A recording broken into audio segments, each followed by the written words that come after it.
नमस्कार, वंदे मातरम, जय हिंद साथियों। यदि आप सीटेट एग्ज़ाम की तैयारी कर रहे हो तो फ्रेंड्स इसके लिए मैं आप लोगों के लिए लेकर आया हूँ सीडीपी प्रैक्टिस सेट। फ्रेंड्स, आप प्रैक्टिस सेट के हिसाब से अंदाज़ा लगाइए कि हमारी तैयारी कैसी चल रही है। इसके पहले मैंने 2 सेट अपलोड कर दिए हैं, अगर आपने नहीं देखे तो उनको भी जाकर देख सकते हो। ये मेरा प्रैक्टिस सेट नंबर 3 है। प्रत्येक सेट में दोस्तों 30 क्वेश्चन होते हैं। आप लोग पूरा सेट देखने के बाद कमेंट किया करें कि आपके 30 में कितने क्वेश्चन सही हुए। तो दोस्तों शुरू करते हैं। दोस्तों यहाँ पे 2 क्वेश्चन जो हैं पीडीएफ बनाने में मिस हो गए हैं। यहाँ पे केवल जो है 28 क्वेश्चन ही मिलेंगे। तो शुरू करते हैं। क्वेश्चन नंबर 1 दिया है कि शिक्षा मनुष्य में अंतर्निहित क्षमता का परिपूर्णता में विकास करते हैं। यह कथन किसका है? स्वामी विवेकानंद का है, स्किनर का है, पेस्टोलॉजी का है या रविन्द्रनाथ टैगोर का है? तो याद रखिएगा कि शिक्षा मनुष्य में अंतर्निहित शक्ति मतलब अंतर्निहित क्षमता का परिपूर्णता में विकास करती है। ये स्वामी विवेकानंद का कथन है। ऑप्शन नंबर ए राइट हो जाएगा। इसके बाद है हमारा अगला क्वेश्चन कि सीखने के प्रयास और भूल सिद्धांत के प्रतिपादक कौन थे? सीखने के प्रयास एवं भूल सिद्धांत के प्रतिपादक कौन थे? कोहलर थे, थॉर्नडाइक थे, पावलोव थे या स्किनर थे? तो आप लोग पता होना चाहिए कि प्रयास और भूल सिद्धांत के प्रतिपादक कौन थे? थॉर्नडाइक थे। ऑप्शन नंबर बी राइट हो जाएगा। इसके बाद है अगला क्वेश्चन कि एक बालक जिसकी बुद्धि लब्धि 105 है उसे वर्गीकृत किया जाएगा। एक बालक जिसकी बुद्धि लब्धि 105 है तो किसमें श्रेष्ठ बालक में होगा, सामान्य से अधिक, सामान्य बुद्धि या मंद बुद्धि में होगा? तो याद रखिएगा जो मंद बुद्धि वाला मतलब 105 बुद्धि लब्धि वाला बालक होगा वो सामान्य बुद्धि का बालक होगा। आप लोगों को एक वीडियो में करवा दूंगा कि कितनी बुद्धि वाले बालक किस श्रेणी में आते हैं। तो यहाँ पे क्या हो जाएगा दोस्तों, 105 के लिए क्या होगा, सामान्य बुद्धि बालक होगा। ऑप्शन नंबर सी राइट रहेगा। इसके बाद है अगला क्वेश्चन कि बिग व हंट के अनुसार डैश डैश की विशेषताओं को सर्वोत्तम रूप से व्यक्त करने वाला एक शब्द है परिवर्तन। परिवर्तन शारीरिक, मानसिक और सामाजिक मनोवैज्ञानिक होता है। कैसे बच्चों के लिए होता है दोस्तों?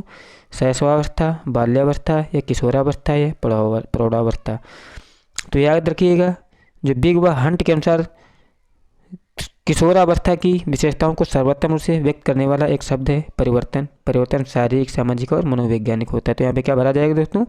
किशोरावस्था भरा जाएगा। यहाँ पे दोस्तों ये विकल्प नंबर सी है, याद रखिएगा, दोनों एक में नहीं है।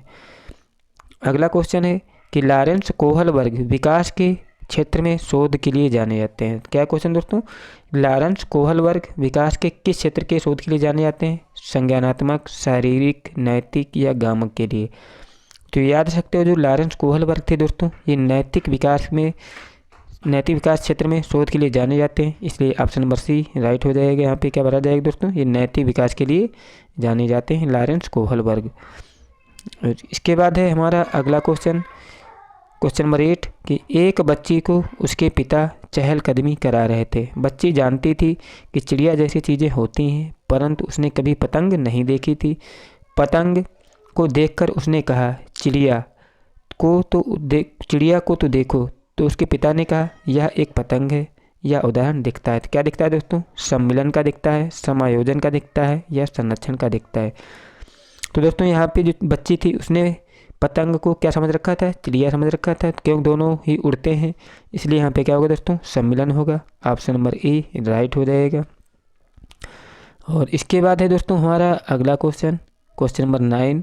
क्वेश्चन नंबर 9 है कि समाजार्थिक मुद्दों से जूझ रहे उन बच्चों को जिनकी प्रतिभा प्रभावित हो सकती है को डैश डैश क्या कहते हैं? क्या कहते हैं दोस्तों उनको?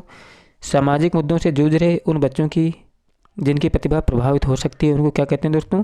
स्वाधिगम मॉडल कहते हैं, विभेदित निर्देश कहते हैं, पाठचर्या विस्तार या संज्ञानात्मक वर्गीकरण? तो याद रखिएगा इसको कहते हैं स्वाधिगम model. Option number A right हो जाएगा। सामाजिक आर्थिक मुद्दों से जूझ रहे बच्चों को, तो क्या होगा? ऑप्शन नंबर ए राइट हो जाएगा। इसके बाद है अगला क्वेश्चन कि एक कक्षा में वैयक्तिक विभिन्नताओं के क्षेत्र हो सकते हैं। एक कक्षा में वैयक्तिक भिन्नताओं के क्षेत्र हो सकते हैं रुचियों के, सीखने के, चरित्र के या सभी? तो दोस्तों क्या हो जाएगा यहाँ पे? एक कक्षा में वैयक्तिक विभिन्नताओं के क्षेत्र कैसे हो सकते हैं? ये सभी हो सकते हैं, इसलिए क्या हो जाएगा? ऑप्शन नंबर डी राइट हो जाएगा। इसके बाद है हमारा अगला क्वेश्चन है कि बुद्धि के द्विखंड सिद्धांत का प्रतिपादन किसने किया था? बुद्धि के द्विखंड सिद्धांत का प्रतिपादन किसने किया था? स्पीयरमैन, थर्स्टन, गिलफोर्ड या गैने। तो याद रखिएगा द्विखंडिक सिद्धांत का प्रतिपादन करने वाले कौन थे? स्पीयरमैन थे, इसलिए ऑप्शन नंबर ए राइट हो जाएगा इसका। अब दोस्तों देखते हैं अगला क्वेश्चन।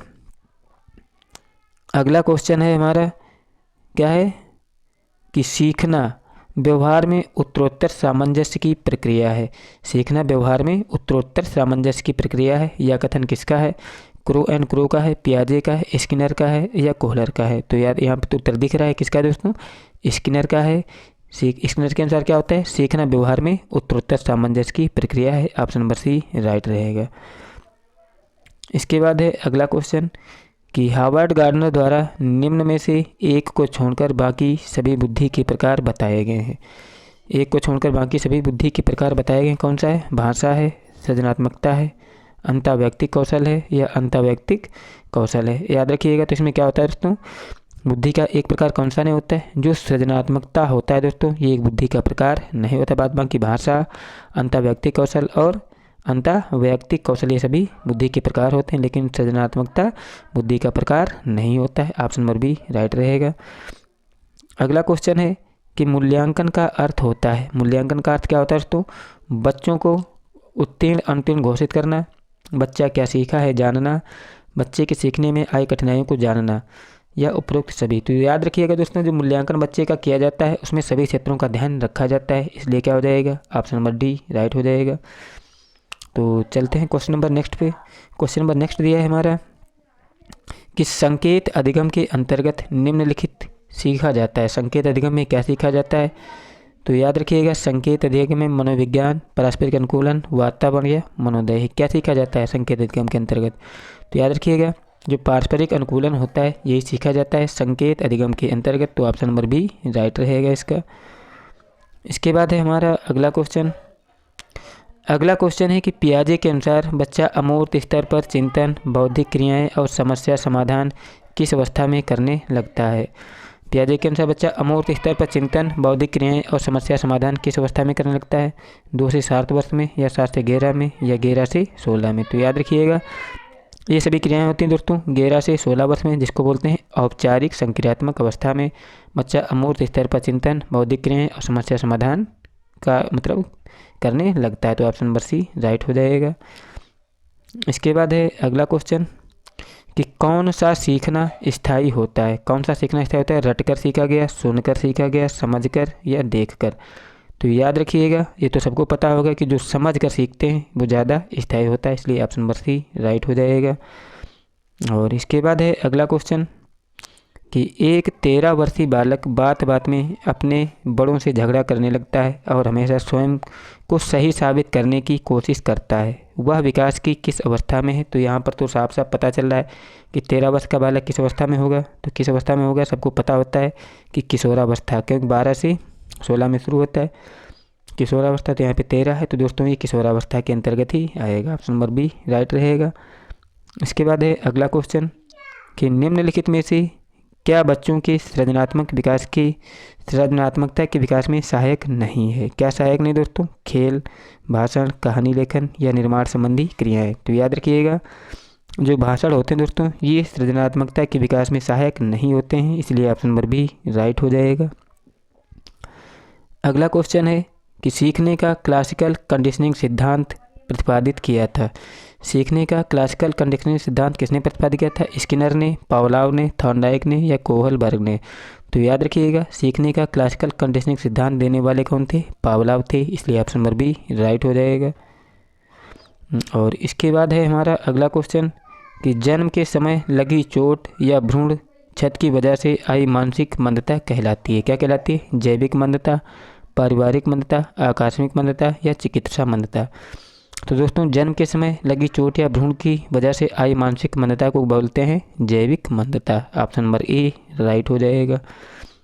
और इसके बाद हमारा अगला क्वेश्चन कि निम्न में से कौन सा विशिष्ट अधिगम विकलांगता का उदाहरण है? कौन सा विशिष्ट अधिगम विकलांगता का उदाहरण है? मानसिक मंदता, डिस्लेक्सिया या अटेंशन डेफिसिट हाइपर डिसऑर्डर या ऑटिज्म? तो याद रखिएगा विशिष्ट अधिगम विकलांगता का उदाहरण क्या होता है? अटेंशन डेफिसिट हाइपर डिसऑर्डर जो होता है विशिष्ट अधिगम विकलांगता का उदाहरण होता है। ऑप्शन नंबर सी नहीं दोस्तों यहाँ पे क्या है गलती हो गई है, ऑप्शन नंबर बी राइट हो जाएगा। विशिष्ट अधिगम विकलांगता का उदाहरण क्या होता है? डिसलेक्सिया होता है, ऑप्शन नंबर बी राइट रहेगा। और अगला क्वेश्चन है कि शिक्षा में फ्रोबेल का महत्वपूर्ण योगदान था डैश किसके लिए था दोस्तों? तो सबको पता होगा ये था किंडरगार्टन के लिए था। शिक्षा में फ्रोबेल का महत्वपूर्ण योगदान किस में दिया था उन्होंने? किंडरगार्टन मतलब बच्चों का बगीचा, बच्चों के पढ़ाने के तरीके बताए थे उन्होंने। और अगला क्वेश्चन है कि निम्नलिखित में से संश्लेषण का उदाहरण है। संश्लेषण का उदाहरण क्या होता है? निबंध लिखना, भाषण देना, प्रमेय सिद्ध करना या चित्र रंगना। तो याद रखिएगा संश्लेषण का उदाहरण क्या होता है? चित्र रंगना जो होता है दोस्तों संश्लेषण का उदाहरण होता है, ऑप्शन नंबर डी राइट रहेगा। और इसके बाद है हमारा अगला क्वेश्चन कि सीखने का वह मॉडल जो बच्चों की सृजनात्मकता को उत्प्रेरित करता है कौन सा होता है? बैंकिंग मॉडल, रचनावादी मॉडल, प्रोग्रामिंग मॉडल या इनमें से कोई नहीं। तो सीखने का वह मॉडल जो बच्चों को सृजनात्मकता को उत्प्रेरित करता है उसे बोलते हैं रचनावादी model, option number B right हो जाएगा। और इसके बाद है हमारा अगला क्वेश्चन कि सामाजिक अधिगम आरंभ होता है। सामाजिक अधिगम आरंभ कहाँ से होता है? अलगाव से, भीड़ से, संपर्क से या दृश्य श्रव्य सामग्री से। तो दोस्तों विकल्प देख के पता चल रहा है किससे होता है दोस्तों? संपर्क से होता है सामाजिक अधिगम प्रारंभ। और इसके बाद हमारा अगला क्वेश्चन दिया है कि बालक के शारीरिक व क्रियात्मक विकास की दिशा होती है। बालक के शारीरिक व क्रियात्मक विकास की दिशा कैसी होती है?